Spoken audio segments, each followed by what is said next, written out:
we are talking about human progress, right?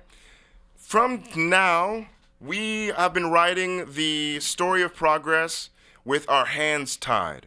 There are individuals who have the means towards cultivating the greatest potentiality of humankind, but because of poverty, because of racism, and lack of education, we hinder ourselves as a human race from progressing, and peace is a vital part of unchaining our hands so we can write properly and write to the utmost.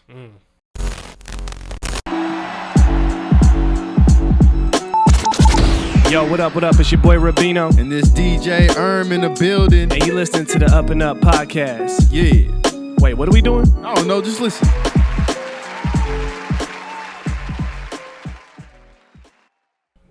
Yes. Welcome. What it do? Ladies and gentlemen, you're tuned into the UpNUp Podcast on the UpNUp Network. I'm your host, Rubino. And I'm DJ man. What's up, DJ Erm? What's up, bro? How you doing? I'm good. Feeling good. Feeling good? Yes, sir. Feeling great? Yep. I'm feeling better. Always. I'm feeling better. Oh, okay. There you go. I'm feeling blessed. There you go. Bro. I'm feeling blessed every day, man. Yes, Grateful. Sir. Well, for those of you first-time listeners, welcome to the show. As I stated, this is the UpNUp Podcast. This is the podcast where we're focused on cultivating culture, right? Mm-hmm. We do that by providing amazing stories of individuals, groups, movements, right? The hustlers, the shakers, right? They know. Yeah. They know, right? Yeah. If they've been listening thus far, they know. Oh, yeah. Right. Sure. But ultimately, I'm here to amplify the stories of those who are really breaking down barriers, right? Yep. For those in the community ahead and coming from behind. Mm-hmm. Of course, we got to shout out the family members, right? Shout out to the family members, Always. the consistent listeners, the viewers, the supporters. Man, we've been rocking for some time now, right? Yeah. You know what I mean? Yeah, and it's man. a special Been thing, going down. man. We don't take it for granted, so we definitely want to salute you guys. And the first-time listeners, welcome to the family, right? Mm-hmm. Now, getting that out the way, as I stated, you know what we do, man. We bring amazing stories up here, right? Mm-hmm. And today's guest, man, is a special guest. I would say he's truly a shining light within this world that is not only keeping but spreading his movement of peace, right? Definitely a true culture cultivator who's keeping everything he's doing on the up and up, right? Yes, sir. And just to give some insight on the work the brother's been doing, he is the founder of the Peace Bus Humanitarian Aid Organization and Movement.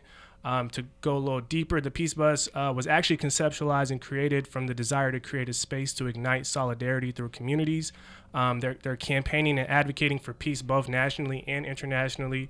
They've been impacting communities here in Washington State, across America, right, all the way to London, Dublin, Ireland, right? You name it, bro. You name it. They're crossing cultures, they're crossing waters, you know what I mean? Yeah. And it's spreading peace. But ultimately, man, it's important work, right? That sometimes gets overlooked, and I think today is going to be a good chance for us to learn more about his journey, for the audience to learn more about his story.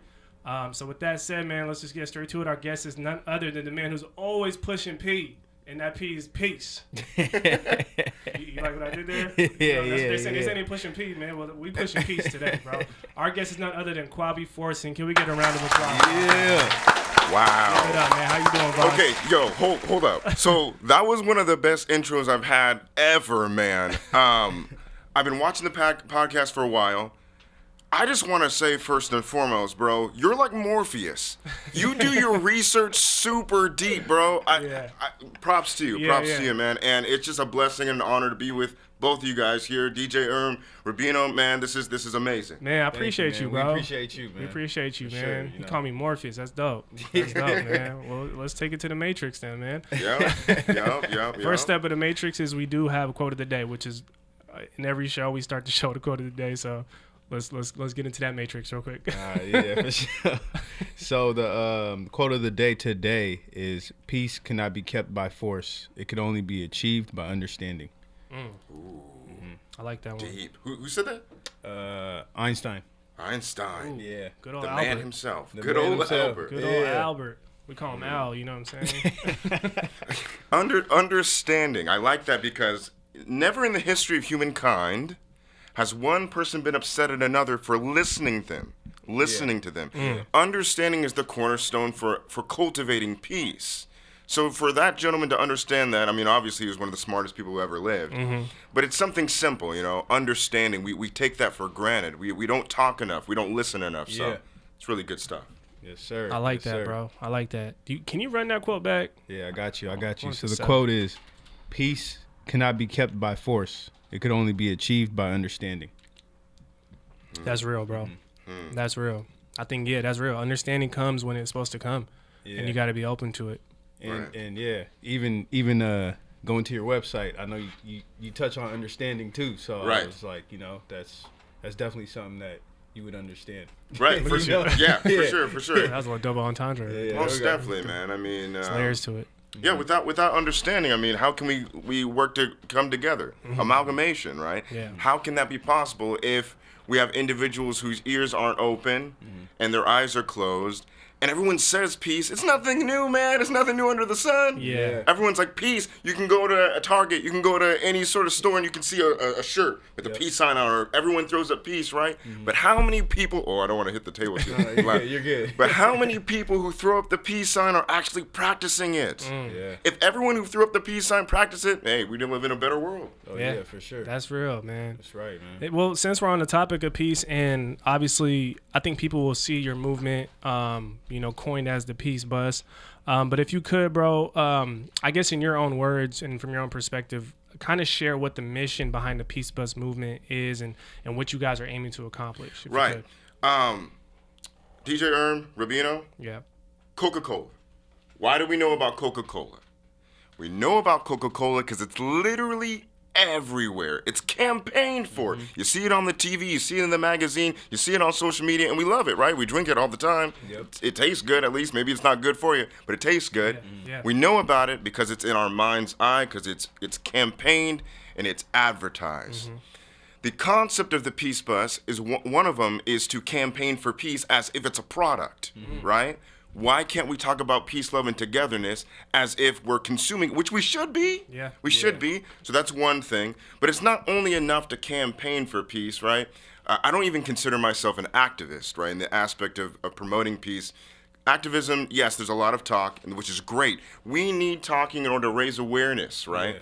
But once we are aware, right, then we have to act, right, Yeah. and put something into fruition. And that's where the humanitarian aid aspect, which is the core principle of the Peace Bus, comes into play.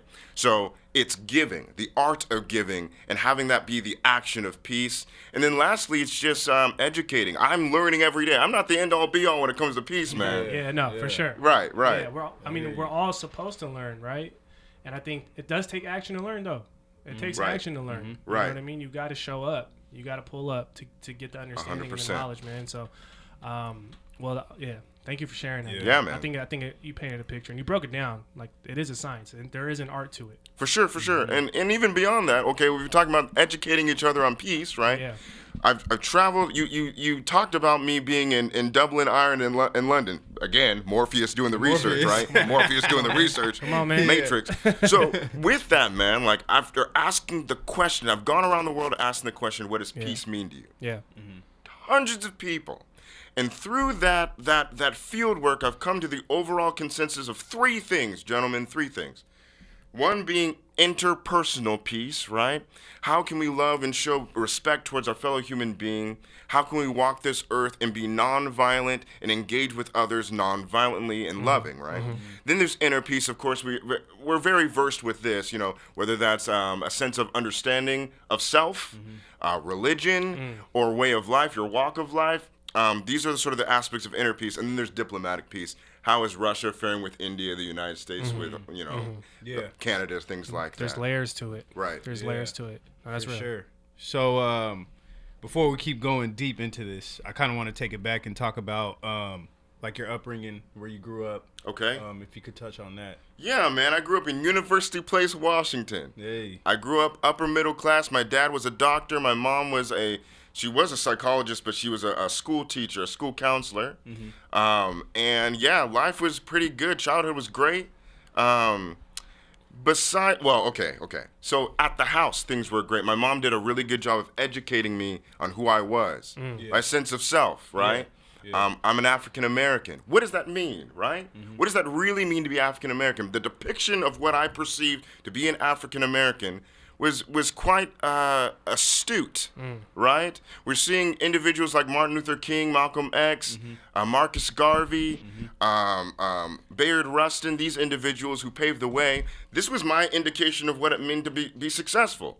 My voice mattered. I didn't care, like, you know, if someone was like your voice doesn't matter. I know. Yeah. I was taught. And so this sort of self-esteem was embedded in me early on. And then I went in high school. So I went to Curtis High School in University Place. Mainly all-white school, mainly. And there was some black folks there, some Asian people, but mainly all white. And from time to time, people would check me, right? I'm loud, right? I'm boisterous. I present myself in a way that some people may feel smaller, right? Yeah. And being checked, right? I always went back to my inner knowledge of self in order to check them back. So I never felt hindered from my path towards trying to achieve things. Okay. Wow. Yeah, no, that's interesting. You touched on it in terms of being very vocal as a child, right?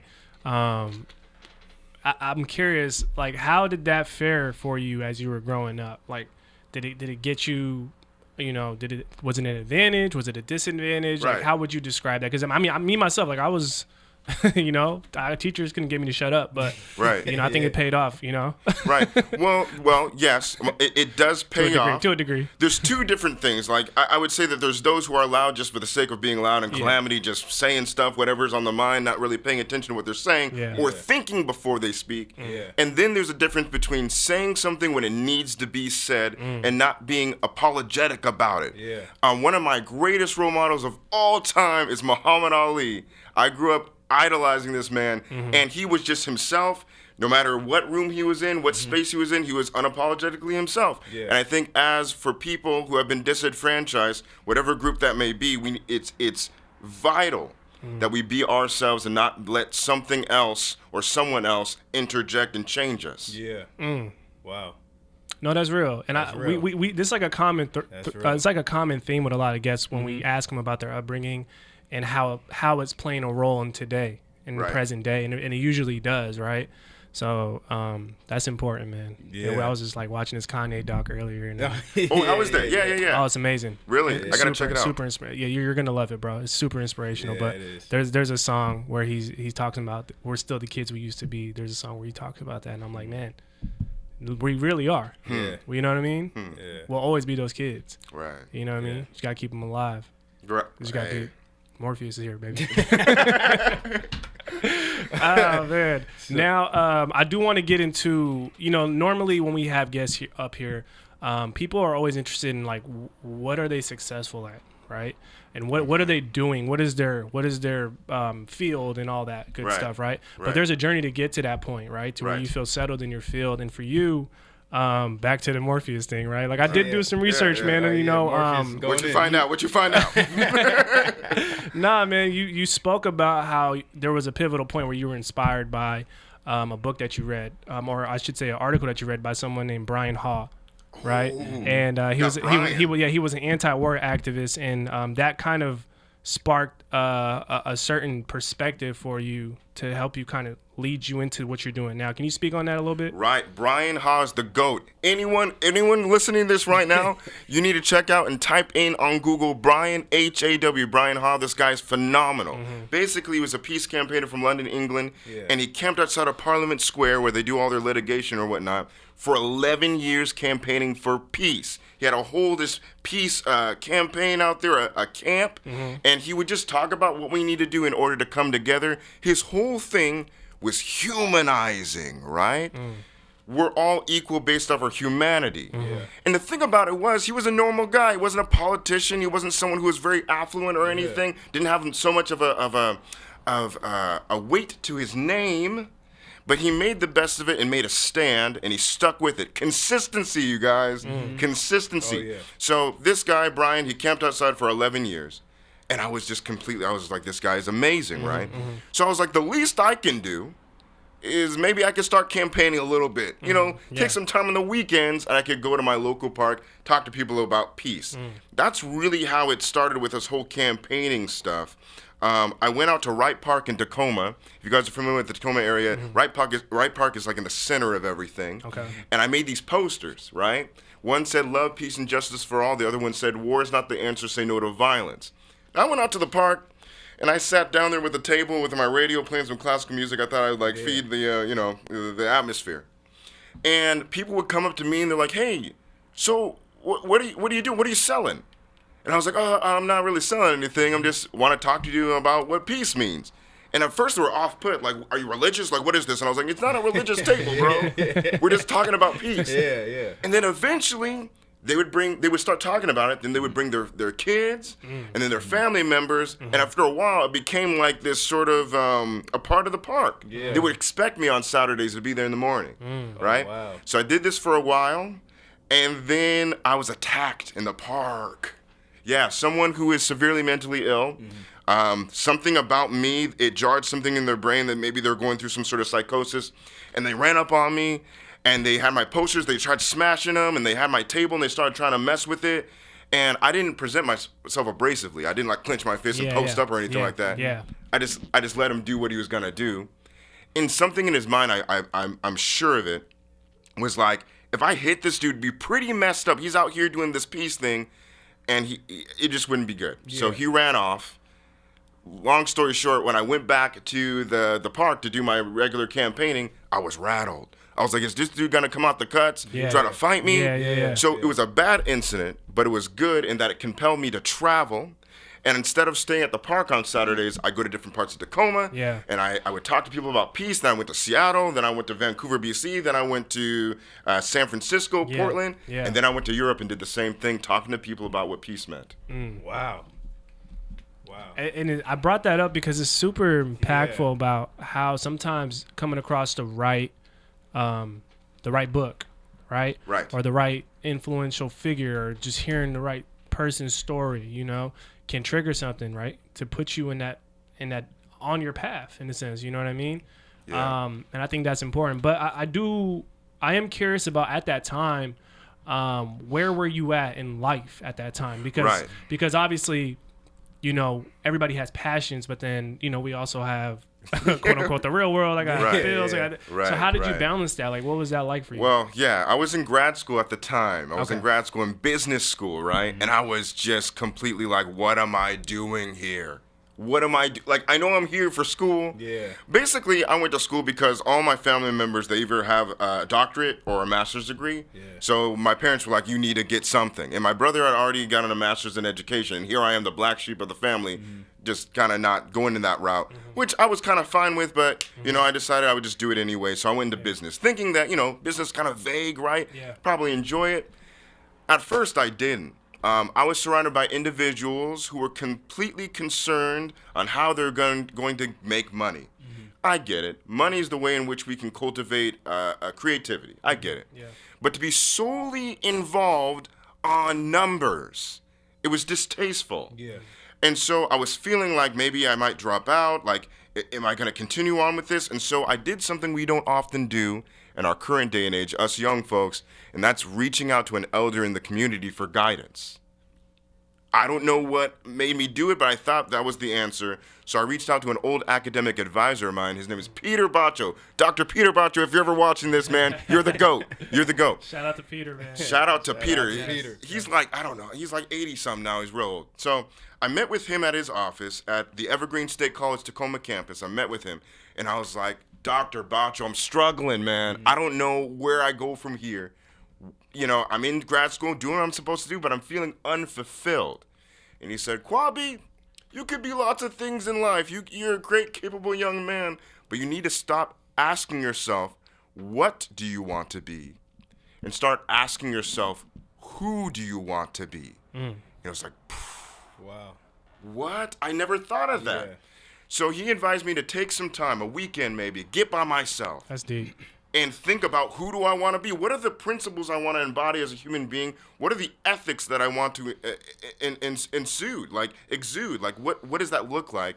And I thought, deep within me, the thing I love seeing the most is seeing people from different walks of life, color, races, and creeds coming together for a good cause. It gives me goosebumps to even think about it, right? And I thought, that's peace. And from then, I continued through grad school, finished up, got my degree. But all the while, I'm thinking about how am I going to utilize this degree for peace? Yeah. And that became the driving force Yeah. behind me finishing my education. That's important, man. And I think that's a great message too for a lot of people who may be in school and they know that what they're currently studying or the field they're currently or the journey they're currently on in academia may not be what they want to do long term. Right. But this is a message to say, yo, like you can find a way to leverage that into what you do want to do, 100%. and use that time to figure out what it is you want to do and who you want to be, like you said. Right. That's a key right there. Yeah. Who do you really want to be, and use what you know to become that. Right. For sure. Because I That's know good. that there's people out there probably struggling with that right now. Like, they're probably at school or in a job or whatever, and they're just like, oh, I don't want to do this. I really want to do that, you know? And it's crazy because literally today I saw a quote. It said, let go or keep getting dragged, you know? So I was like, oh, you know, so then when you kind of brought up all this, I was like, wow, I thought about that quote. Like, sometimes it's just, you just got to go with your passion. Right. You know? I mean, even though you finished and everything. Right. Which is great, but it's like, I know there's a lot of people out there that's like trying to figure out how they should maneuver pretty much. Right. You got to take that leap at some point. Yeah. Some point. Yeah. Yeah. You know? And sometimes it's not about finishing; it's about finishing to start. Yeah. Was that deep? That was good, right? Yeah. That was good. Ooh, Morpheus You again. Again. Dang. We're in Yo, the you mix. set me up for that one though. You set me Yeah, up. true. You We set got me up. Neo. Yeah, you know, we're working Morpheus, together. yeah. We're really we got a good chemistry here, y'all. Right. We're working. Now the peace bus movement, right? Yeah. When someone decides they want to go all in on something, you know, it's exciting, right? But it does come with a little bit of maybe some resistance, right? Some obstacles. Like, what were some of those steps that you had to go through to just say, let's get this thing off the ground, bro? Right. You know what I mean? Well, Rubino, okay. So I didn't reinvent the wheel. The thing about it, which gave me the confidence to see it out, was it's been done before, right? Yeah. Not the Peace Bus specifically, but when I came back from Europe, right, doing my travels, talking to people about peace, I'm always doing research, right? Never can get enough research. We're always learning. We're always educating ourselves. And I came across this guy named A.B. Nathan. Folks at home, you need to research this guy named A.B. Nathan. He's another GOAT. This guy was an Israeli humanitarian and a pilot, right? And he flew an airplane he called the Peace One from Tel Aviv all the way to Egypt to promote better relations between Arabs and Jews, as we know, two factions of people who have been at odds for quite some time. And so the whole stunt that he did, he raised, you know, all this media attention, and he used that attention in order to get a peace ship.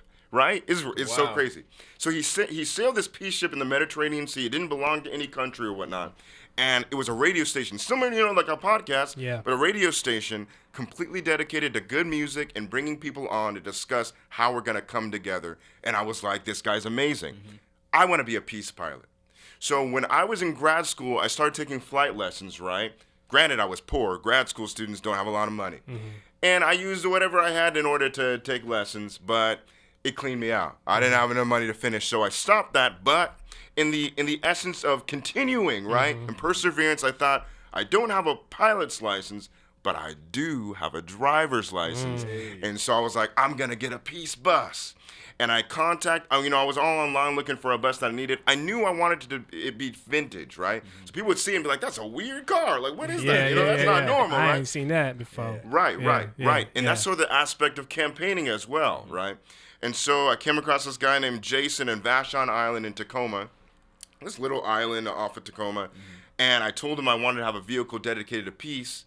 And he was like, bro, that's awesome. Like, yeah, I'm down. I'm down. So he sold it to me for about $3,200. Bought it from him, got it painted blue, put the peace bus on the side of it. And the rest is really history, man. Like, I started driving it around just to, you know, have people look at it and be like, oh, peace. Maybe I'm going to research about peace. But then I also realized in the bus, there's a place where there's supposed to be seats, but there's nothing. And I was like, I'm going to start delivering stuff. And that's when I first started doing the sock drive. And then there's been many campaigns since. Yeah. And wow, man, that's amazing. And there was a point where I did read that in acquiring the bus or purchasing the bus, you did have to make a decision. Right. You had to make a decision on, okay, well, is it about, you know, fulfilling whatever material possessions that I need, or is it about investing in something that may not be guaranteed? And I think that's a strong message where it's like you take this. You said you took your tax refund or something like that. Yeah, right? my tax. Yeah, come on, man. Yeah. You said that. I didn't see. Yeah, that's true. I just said. I'm not working for the IRS, man. Trust me. Oh, okay. I said okay.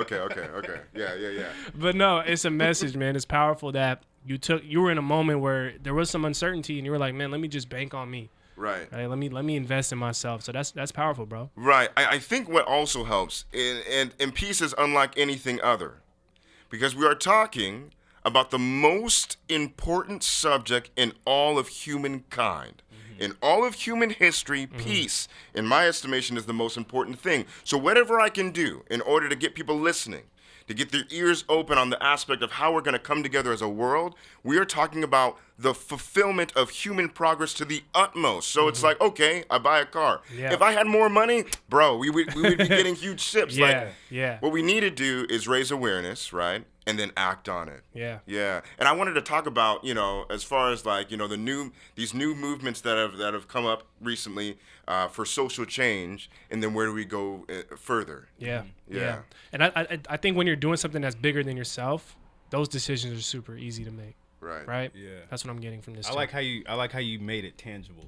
Right. You know what I mean? Because like a whole bunch of different concepts like that, it's hard to make it tangible. You know, so buying the bus and painting it and everything like that, it's like people. It's like how you brought up Coca-Cola. It's like now we could just see it in front of our face every day. You know? So, yeah. Peace is a product. Yeah. It is, man. Yeah. We need to pick it up and drink it. Come on. Definitely. Come on. So I also wanted to know, like, how do you come up with your campaigns? Like, the from thought God. process. From God, Yeah. man. I'm just chilling there, and then it comes to my mind. I'm like, that's what we're gonna do, and that's the simple answer, man. Yeah. I don't know, man. Like, it just seems to fit. Sometimes it will happen in one night, like for in the beginning of COVID. I would say I had a breakfast fund. I was delivering breakfast cereal to the kids in need in the Tacoma area. But then, like, once, after George Floyd was killed, and then we're having still the problem of COVID and all this calamity going on, I thought, well, what is something I can do to bring more joy to the community of Tacoma? Yeah. And I was like, the jolliest dude is Santa Claus. Yeah. So I was like, I'm going to be Santa Claus, like real Santa Claus. Yeah. And so I invited all the kids in the greater Tacoma area, that's Lakewood, Parkland, some of the places further out that are really economically stricken in some respects. And I invited them to send me letters about what they've done for love and peace in their community and their families. Yeah. They could ask me for a gift, $50 and under, whatever it was. And I get it to them on Christmas. So I got hundreds of letters in the mail, man, hundreds and hundreds of letters. I had to read them all. Every gift was different, right? So I had to make sure it was tailored to whatever kid it was, right? Yeah. And then on Christmas Eve, I dressed up like Santa Claus, and my friends were elves, and we delivered over 350 families in Tacoma. Even there was a girl who wanted a hamster, even, man. And so, like, I went to the Petco, got her a hamster, showed up at her doorstep with a hamster. She was crying, her mom's crying, man. It was unbelievable. Wow, man, that's impact Yeah, right man, there. that's powerful work, man. And I think, I'm glad you mentioned, like, sometimes, it does take a higher power to compel you to do stuff like that. Right. But it is work, bro. Yeah, and right. I don't want to overlook that, because I think people will see this and be like, oh man, he's going out and he's saving the world, and he's, we watch cartoons and shit, and it's like, but this ain't that, it does require organization, it requires structure, it requires planning, right? Was there people that helped you with kind of executing some of these plans? For sure. I have a team that's always revolving, right? Some individuals I work with on a consistent basis, but not really even. It fluctuates. In the beginning, it was my friends, right? But then as you continue to progress and get bigger, it becomes sometimes a conflict working with friends and family. So you're kind of at the point like, oh, like I need to pay you. Like, are you comfortable with that? Like, no, I don't want to be paid. But then at the same time, when you're paying someone, you want to make sure that they're accountable, right? You can't just pay someone and then they don't show up. Yeah. Or even if you don't pay someone and they don't show up. And so there's this sort of like pull and push you're doing. Yeah. Eventually, for me, I came to the understanding I'm at the point where I need to pay folks, and there's contracts involved and things like that. Yeah. But it's been recently I've been paying folks. Yeah. Well, it's about scaling it up, and Right. like you said, you were trying to figure out how can I put a business model behind such a powerful movement that is needed and necessary, because there's there's a lot of negative, toxic movements that got major business models behind them. 100%. Why not put business models behind very positive, influential, impactful movements as well? it's a must. If we're trying to get where we need to be, and that means trying to solve the issues that are hindering humanity for so long. We're talking about poverty. We're talking about eradicating hunger and addressing racism. It has to be organized. It can't just be us talking. Yeah. Right? There has to be mobility. And furthermore, talking about like the Black Lives Matter movement, which is phenomenal. It was phenomenal. It is phenomenal. It raised awareness recently, within the last two years. It raised awareness of this major problem. There are folks that didn't understand how bad racism actually was. Mm-hmm. So now we've raised awareness. Where do we go from now, right? Mm-hmm. Now the talking has happened. We take the next steps. And talking about racism, I believe that racism has to be addressed like a hospital. Mm-hmm. I'll explain why.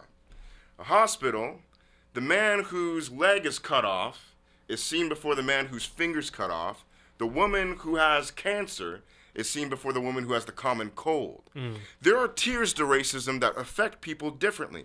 And I don't think there's any question that the two groups who have been the most disenfranchised are the Native American and the African American. I don't think that there's any question about it. That being the case, the way in which we address racism with these factions of people are going to be different. Mm-hmm. But I've seen lately that there's been this blanket of like, we need to fix racism. Racism is all the same. It's not all the same. Yeah. Yeah, that's just a lazy way to look at it. Right. You know, and again, it's real work. You know, it's real work to undo a lot of the damage. Right. But it does start with understanding how to distinguish where the damage was done and how much damage was done. Yes, right? 100%. That's important, and I think what you're doing, in like broadly is already amazing work, right? But you do have an emphasis on the next generation and working with the youth, right? And I did read in the South Sound Business, you said many people want to shelter their children away from these realities, but they're ready. They can understand what's going on in their community, and we don't want to lie to them.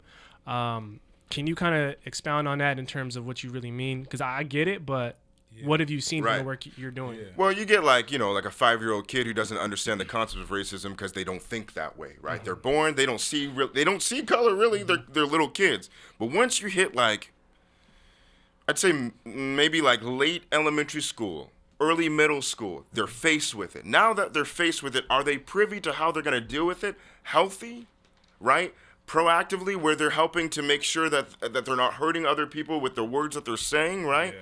It's not talked about at that age. And I believe it's vital that we expose our children to what racism is, what incarceration is, right? I'm sure, we see cartoons, right? And you see the gentleman who, or maybe, I don't know, some animal, and they're chained up, right? They got the striped shirt, right? Mm-hmm. And they're breaking stones. And they're like, oh, that's a bad person. Automatically, the kid's thinking that's a bad person. But really looking at the reality of real people, these are people just like you and me that have been incarcerated, whether that's been wrongly or right or whatnot. Mm-hmm. But the thing is, kids aren't exposed to humanizing, right? This person who's in jail is a dad, right? Mm-hmm. Is a brother, is a son, right? And then it starts, honing in on the aspect of humanizing. And that way, when they grow up, they see someone who is in that, or maybe is experiencing homelessness or poverty or whatnot, they see them for who they are, a human being versus something that is not, whether that's, some people think all sorts of crazy things about people who are hurting. Mm-hmm. Yeah. That's real. Wow. Yeah. So, that's real. I also want to get into your cross-country journey delivering books. Yeah. I thought that was very interesting. Just kind of want you to touch on that. Some of the moments memorable moments about it and everything. So just your experience, man. I thought it was very interesting that you did that. So that's quite a task. It was. DJ thank you for bringing it up, bro. Yeah, it was called Manifest Humanity. Mm-hmm. Manifest Humanity. At the beginning of 2021, we were seeing a lot of turmoil in regards to our politics. Very polarized, right? There was no common ground, it seemed as if. And so I thought, well, I want to do something to try to bring people together. And I thought, well, I want peace to be on the highest stage that it can be. It's the most important thing, right? Yeah. So it needs to be on the most important, highest scale. Yeah. And to me, it was like meeting the president. I want to meet the president, Joe Biden, to talk about how we can come together and raise awareness of the inhibitors of peace. Yeah. These major inhibitors that are preventing us from coming together that honestly, most people can agree on. So I wrote this letter. I wrote this letter to the president. It was about 2 pages, and I sent it off to him. Basically, the letter, the insides of it were that there are 3 major inhibitors of peace, 1 being poverty, 2 being racism, and 3 being quality education, or the lack thereof of quality education. It makes no sense that one kid would have a lesser education than another just because of where they live, right? When the solutions that we desperately need, we need the cure for cancer, we need the cure for COVID. Yeah. But the solution of that is embedded in a child who doesn't have the means towards cultivating the potentiality. We're literally shooting ourselves in the foot when we're not applying all the resources to our children. So this was, part of the letter. I sent it off. Maybe you got it. Maybe you didn't. I don't know. So, and then from then, I thought, well, if I want to meet the president, I'm a humanitarian. I got to give something out along the way. I can't just take the trip on my own. That's it, right? You got to walk the talk. Right. Yeah. Got to walk the talk. Right. So I thought, I woke up one day thinking about Johnny Appleseed, right? The guy in the 1800s. He went around planting apple seeds, and then consequently, there's a lot of apple trees in the Midwest. Yeah. And I thought, well, I got to plant peace. The best way to do that would be to deliver books, right? Books from ages 5 all the way to college age to kids all across the country. So that's what I did. I got an assistant and a documentarian who filmed the entire thing, which was nuts because he was filming a documentary on the road, right? But he was also filming day by day. So every day we were uploading on Instagram along the way, which was completely nuts, right? Wow. Yeah. Wow. Yeah, Patrick. Shout out Patrick. Shout out Patrick. Shout out to the GOAT. Shout out Yeah. Patrick, man. And yeah, we stopped in major cities. Along the way, and we went to all sorts. I could actually say it from the top of my head. We went from Tacoma, Seattle, to Boise, Idaho, like Nampa area, to Salt Lake City. From Salt Lake City, we went to Denver. From Denver, we went to St. Louis.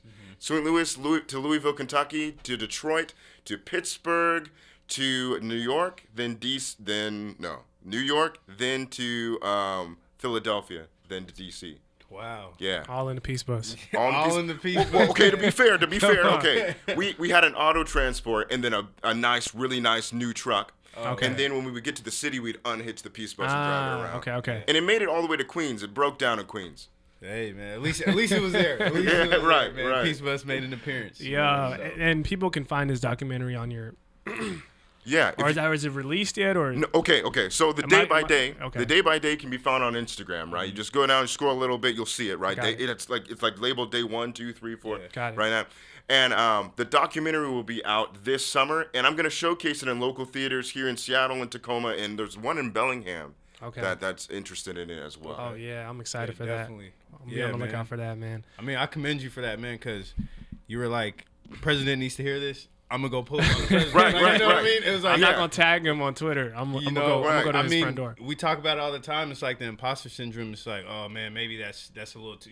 Some people might shy away from that, but I just commend you for just saying, you know what, I'm gonna go, and then on the way there, I'm gonna drop off books. Right, but you honed on it, DJ Orm. You talked about tangibility. That's what it's all about. Like, we live in this world that's a lot of technology or whatnot. We get inside the cyberspace and we type things up or whatnot. But actually doing it, putting feet on the ground, it means a lot. No, that's real, man. That actually brings me to Biniam's quote where he was like, "You got to know your why, so you can say why not." It's getting deep. It's getting deep. Hey, yeah, man. It's Morpheus. Morpheus 2.0 over here. I like that. Nah, man. Well, that's what it brings me to. Is like when you know your why, you're just like, why not me? Why not? Why can't I just be the one to go pull up on good old Joe? Right, Exactly. right. So I went to the White House. I didn't get to meet him or whatnot, but I did meet a local activist by the name of I don't want to mess up his name. His name was something like Panago, right? And this guy, you can look him up. All you have to do is go on Google and type in "guy camped outside of the White House." And he was camped outside the White House, he said, for 30 years. And he had this peace vigil, very similar to Brian Hall, right? Oh, wow. And I went and talked with him. basically, I was kind of, apprehensive about approaching him. Like, I'm sure you guys, a lot of people that come up and are like, hey, like, what up? Yeah. But when I went to approach him, he saw this. He saw my peace sign button here, and he was like, brother, we're brothers. And I was like, yeah, man, for sure. Wow. And he's like, I can already tell, like, you have this aura of peace, and I bet you want to talk to me about peace. Mm-hmm. I was like, yeah, I do. And so we sat down together. We talked for quite a while. He said that he knew Brian Ha. Wow. Whoa. They were pen pals. No wow. way. Yeah. Oh my God. That's the universe working. Right. Only the universe can do something like that. Right. It's wild. That's wild. It's wild. Yeah. So yeah, that was sort of the highlight of the trip, man. And then one of the books that I had, it's just called the Peace Book. It's for like little kids, like 5 years old. I went to the Washington Monument and I laid it down by the water, and that was sort of like the climax, like the closing of the whole trip. Wow. That's powerful, bro. For real. It actually brought me to ask, because I'm curious, when you're kind of committed, when you're committed to like a life full of service to others, right? Right. And there's probably people listening and watching who are on that same path. Maybe they're serving in other ways. How do you show up for yourself? Like, how does that look? Because you're only one person, bro, and they say you can't pour from an empty cup and that whole thing. So, what are some tips, or what works for you? Tips that help me, show up for myself. Yeah. Well, I try to be nonviolent towards myself. We often talk about nonviolence towards others and how we can care for others. I try to do that to myself. I treat myself, man. Yeah. A lot of it, I'll be at home and I just won't do anything. I'll just sit there and just think and just relax, right? Watch movies. I love movies, man. I'll watch movies as sort of way of having catharsis, right? And I also exercise. I jump rope. I'm a jump roper, man. Yeah, I've seen that on your Instagram. Yeah. I love it, man. I jump rope basically every day. And it just clears my head while staying fit in the process. That's good, bro. Because I mean, it's important that we're tending to our mental side as well, right? Right. And I know you do also have experience working in the mental health field. I sure do. Yeah. I was a mental health counselor for 5 years. Yeah, man. It's important work. So for anybody listening and watching out there, man, make sure your self-care routine is right. up to date. Right. Right. Yeah. And surround yourself with people who are for you, right? You'll have people in your circle that are around just for a season. That's fine. That's completely fine. But your inner circle, your real, like, good friends and family, make sure that they're individuals that are pouring love to you and investing in you, and it's not just only one way. That way, when you have that place of calm, when you come to that space where you're like, I want to relax, you can do that with other people as well, and you feed off each other. Yeah, that's a gem. Definitely. So, I guess what advice do you have for people that are trying to do something along the lines of like philanthropy and right. Humanitarianism and all that? Right. Don't reinvent the wheel. If you're thinking about doing something humanitarian, like, someone's probably already done it before, or some sort of something like that, right? Facts. Go online, research, go on Google, type in, like, if you want to, start a food bank. Yeah. What are the food banks in my area? Go and talk with them. They will. The thing about passion, right? If someone's passionate enough to do something that's like what you want to do, chances are they will sit down and talk to you about it till the cows come home. That is a fact. You're right. You're So right. you sit down, you talk with them, pick their brain for a bit, and then go your own way. Yeah. Definitely. Wow. Oh, you heard it. There you Find go. them. No, that's big, man. That's big. And we're privileged in a way that we probably don't realize sometimes with technology and the internet Right. and being able to Google search whatever you need. Right. You know what I'm saying? Yeah. So true. we got to take advantage of that. And sometimes I was just thinking about this the other day. It's like sometimes we're making such a footprint over here and we're not making a peep over here. Right. And it taught me a lot about, man, okay, if you know it's working here, maybe you should go introduce what's working here to those over there. Right. Who never heard of you. Right. Right. You know what I mean? So I don't know if that helps as well, but I think it's important. Sure. Diversify yourself. Yeah, for sure, bro. Well, I do want to give you a chance to speak to the future outlook. Right. What are you excited about for yourself and the Peace Bus movement. Right. And all the work you guys are doing. What excites you for the future? Well, there's the long term and there's a short game. There's a long game, short game. Short game for coming up right now. I'm going to be announcing in May a new campaign called Every Kid Eats to ensure that every child in the city of Tacoma has food to eat, a full belly throughout the summer. If we can eradicate child hunger for a summer in the city of Tacoma, this will involve working with local restaurants, grocery stores, and also you having my Peace Bus and delivering food throughout the entire summer. And I'm really excited about it. I got some really good partners in the mix, and I think we're going to have a pretty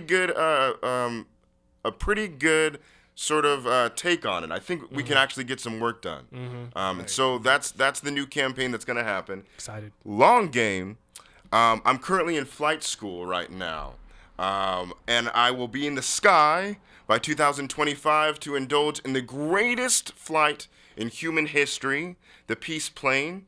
And this will involve traveling to several different countries around the world, a circumnavigation trip around the world to raise awareness of the inhibitors of peace, being poverty, racism, and lack of quality education. Wow. Man, he already said it, so it already happened. Right. We just ain't there yet. Right, man. Yeah, I love it, man. Yeah, even like at my flight school, everyone thinks I'm crazy, man. They're like, "Oh, why are you here? Like, you want to fly for United or Alaska?" I was like, "No, I'm gonna have my own plane. We're gonna fly for peace." And they all think I'm nuts, but my instructor, he thinks I'm cool with it. So That's amazing. Wow. Usually when they think you're nuts, you're actually on the right track. Yeah, So Right. yeah, exactly. Exactly. you're carving out a lane, man. In the sky. Where can everybody find you? Social media, on the internet, or Right. The anywhere best else? way, you guys out there, the best way to contact the Peace Bus would be at the Peace Bus on Instagram or add me on Facebook, Kwabi, KWABI-AMOAH-FORSON. If you message me about peace, I will have a conversation with you. It's the most important subject in all of humanity. There you have it. He laid it out for y'all. So, so if y'all don't know how to get in touch with the brother, man, I don't know what to tell you. We appreciate you. We appreciate you for the work you're doing, and we're it's always an honor to have someone of your stature and your presence in here. And we always ask this question to cap off the show. I'm sure you're probably familiar with it. Look at you, ready. Yeah, I'm ready for it, bro. So if you can, my brother, what's one word to describe what keeps you on the up and up and why? Right. Oh, it's gotta be peace, man. I knew it. It's gotta be That was peace. gonna be the word. We are talking about human progress, right? From now, we have been writing the story of progress with our hands tied. There are individuals who have the means towards cultivating the greatest potentiality of humankind, but because of poverty, because of racism, and lack of education, we hinder ourselves as a human race from progressing, and peace is a vital part of unchaining our hands so we can write properly and write to the utmost. Man, that was powerful. Yeah. Peace, Well man. said, definitely. Peace, man. Yeah. We knew the one word was gonna be peace. I knew. I had a feeling. I had a feeling too. I'm not gonna lie. Nah, man, you definitely laid it out, and I think again, we just want to thank you, bro, for the work you're doing and being here with us. Yes. Obviously, Definitely. it's important, man. We're inspired by the work you do, and you got support with the Up and Up always, man. For sure. Always, Rubino, DJ Earn, I appreciate you guys. Yeah, man. Well, Appreciate you, brother. hopefully those listening and watching were able to be uplifted by this and learn, right? Most importantly, learn, right? Yeah, man, with that being said, I think it's safe to say, man, Kwabi, the whole Peace Bus movement are officially members of the Up and Up. Can we get a round of applause? My brother, man.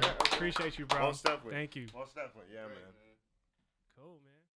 To continue supporting the podcast and the entire Up and Up movement, be sure to rate, review, like, and subscribe. As well as follow us @_the Up and Up on all social media platforms to stay connected with everything the Up and Up has coming your way. Thanks for listening, and until the next one. Keep it on the Up and Up.